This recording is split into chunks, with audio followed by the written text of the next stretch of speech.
Kristen. And I'm Brad. This is our musician's Happy Hippy garden.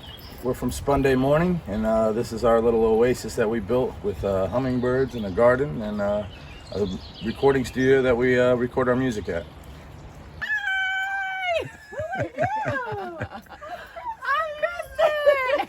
I'm the Happy Hippy! I can give you the official tour if you'd like. Okay, so this is the first, my pride and joy. I did not plant this. This just sort of came with the house. I would have cut a lot of these roses off already, but I wanted to make sure there was some on here for you. So I think over the weekend I cut back all the full roses and made rose water, and then they just like bloom like crazy. So rose water is basically just cold brewed tea, and I'll use it for like a face mask. Some people use it in the bathtub. You can drink it, but yeah. Beautiful. So that's my roses. My compost bin is over there, but it basically opens up and it's double-sided. And I throw what I need in there, give it a spin, and leave it alone. Mullein. So it's a fall. So mullein is can be used for like a lot of medicinal stuff, but it grows pretty wild.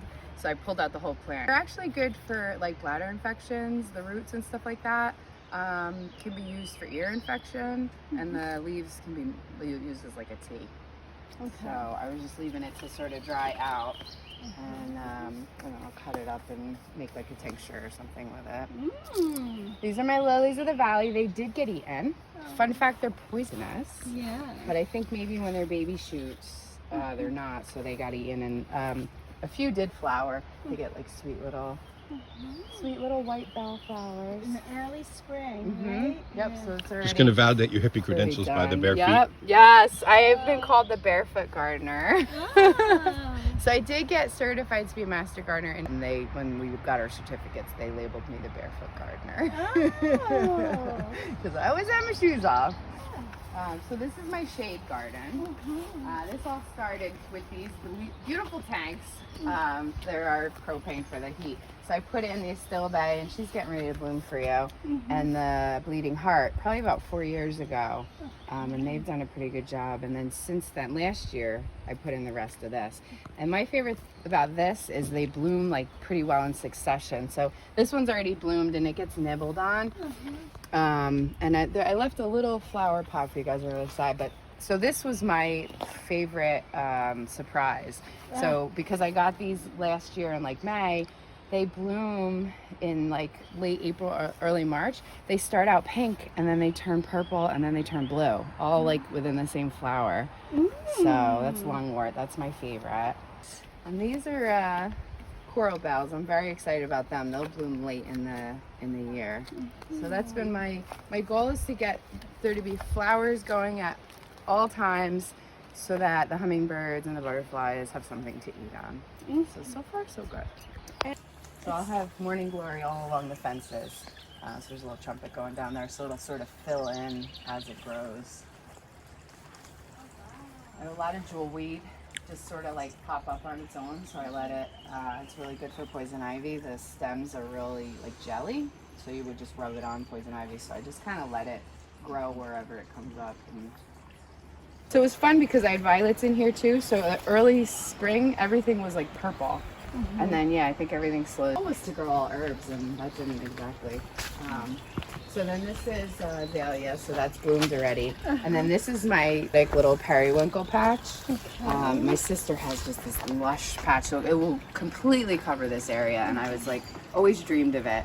So I put some in last year, and it was like, very sparse, so I added a bunch more this year. But they have early spring purple flowers. There was one the other day, but looks gone. So far so good. It looks like they're going to be happy here. They look very happy. They do, right? And I just planted them probably like 3 weeks ago. The half of it. Yeah. Okay, so this was so when I did the Bleeding Heart and the Still Bay on the other side, I did it here as well. And then I had the irises. We have echinacea in the back, and then another little guy. So they'll, again, so like this bloomed first, this is blooming now, this is getting ready to bloom, and then she'll bloom, and she'll bloom towards the end. And then Brad's lovely fountain. See, this is music. Yep. There's music in your garden as musicians. As soon as he turned it on, I was like, oh, music's in my ears. Yeah. Wonderful. Yeah, he buys a lot of the trumpet flowers for the hummingbirds, and they've started to take the pollen out of them, just like as an effort to keep the bees out of the homes and stuff, because people get worried about it. So we decided to put a few morning glories in this year, and there's a little trumpet back there, but because the hummingbirds weren't going near it, so we had these big, beautiful flowers with all these trumpets, and they wouldn't touch it. So we did I did most of everything from seed that I could. And you're growing in a drum. Yes. Yeah, there's a whole drum kit over there. So that one hasn't made it to its counterpart yet. Okay. The double chicken wire is because the chipmunks are very friendly. They are sort of our pets. They can get through chicken wire, but I just figured I'd do the double. So I have a lot of cages in cages.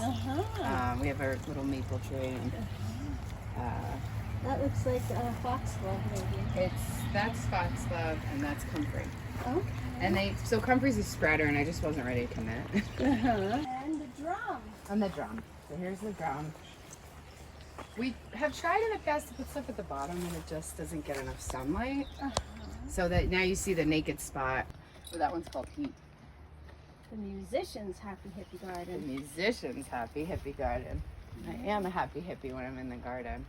That's the best part. Like when we're out and we're, away for the weekend or whatever, and then we come home and it's like, I have all my plants around me, everything's blooming, everything made it.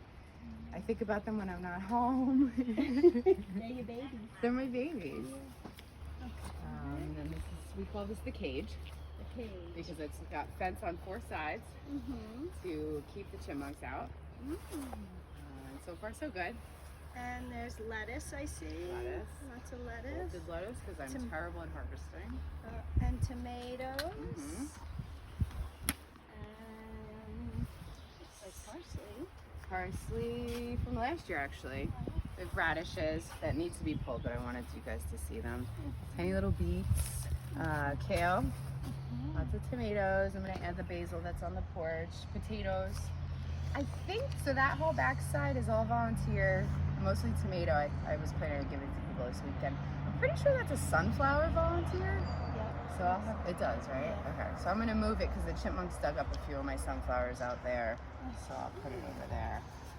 Turnips. There's basil under the turnips. Peppers.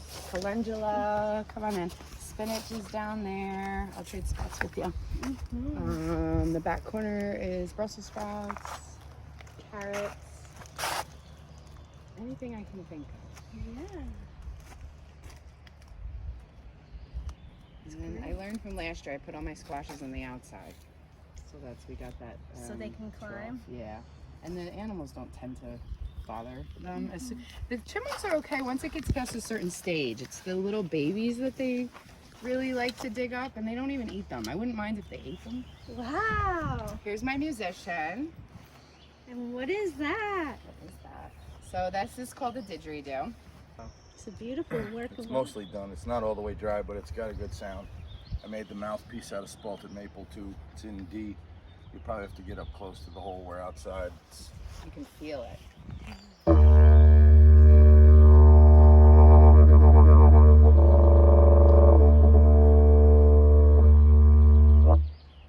It is. I've thought many things out. Even, this, I thought about this for 2 years until the wood came to me, and then I'm like, I could do that. Wow. And then it was still looking at it like to just debark it, sit there and take the time to slowly, without making marks and mars, to just pick the bark off, It's like, but love of labor, and I doubt I'll ever see a didgeridoo like this. So cute. Thanks for visiting.